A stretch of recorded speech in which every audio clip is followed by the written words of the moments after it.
अभी संसद के अंदर, राज्यसभा के अंदर भारतीय जनता पार्टी के नेता और देश के गृह मंत्री अमित शाह जी ने बाबा साहब पर जो आपत्तिजनक टिप्पणी की है, अपमानजनक टिप्पणी की है, उसी को लेकर के समाजवादी पार्टी के राष्ट्रीय अध्यक्ष माननीय अखिलेश यादव जी ने आह्वान किया और उसी पर बांदा समाजवादी पार्टी ने आज ये ज्ञापन महामहिम राष्ट्रपति महोदय को संबोधित करते हुए जिलाधिकारी के माध्यम से दिया है।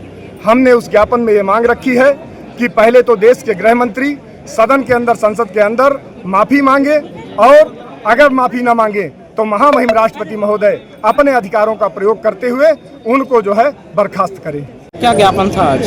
देखिए, समाजवादी पार्टी आज पूरे उत्तर प्रदेश में ही नहीं, पूरे देश में, इस देश के गृह मंत्री ने जो राज्यसभा में बाबा साहब अम्बेडकर के खिलाफ अभद्र टिप्पणी की है, उसके विरोध में पूरे देश में आज ज्ञापन देने का कार्यक्रम तय किया है और उनसे इस्तीफे की मांग की है।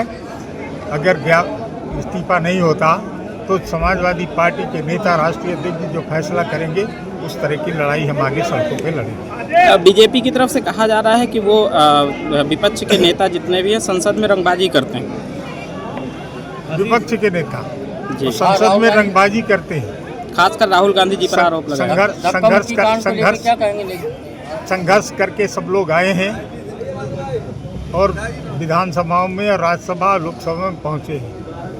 जनता के साथ जिस तरह की गुंडागर्दी और अवैध तरीका अपना करके लोगों के घर गिराए जा रहे हैं, लोगों को जेलों में ठूसा जा रहा है, वो भारतीय जनता पार्टी का नहीं है।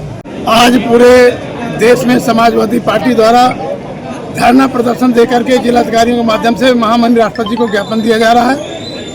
क्योंकि राज्यसभा में देश के गृह मंत्री अमित शाह जी ने जिस तरह से बाबा साहब का अपमान किया है वो बर्दाश्त लायक नहीं है।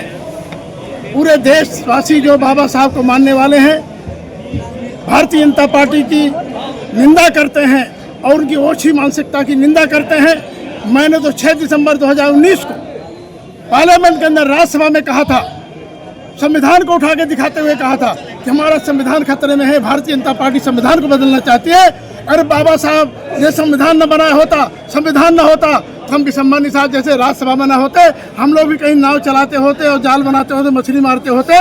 बाबा साहब को जैसे पढ़ाई लिखाई, शिक्षा, व्यापार सब कुछ मिला है। इसलिए आज जिस तरह से ओछी मानसिकता से भारतीय जनता पार्टी ने, गृह मंत्री ने जो बयान दिया है बाबा साहब, वो जो है बर्दाश्त करने लायक नहीं है। हम लोग घोर निंदा करते हैं और महामहिम राष्ट्रपति जी से मांग करते हैं कि गृह मंत्री जी को जो है बर्खास्त किया जाए। और भारतीय जनता पार्टी के वो दिन आ गए हैं, चूँकि जब दीपक बुझने वाला होता है तो लौ तेज होती है। पूरा देश आंदोलित हो गया है। बच्चा बच्चा बाबा साहब को मानने वाला अब चाह रहा है कि भाजपा हटाओ, देश बचाओ, संविधान बचाओ का नारा लगेगा। बाबा साहब अमर रहे। बीजेपी कह रही है कि वो तो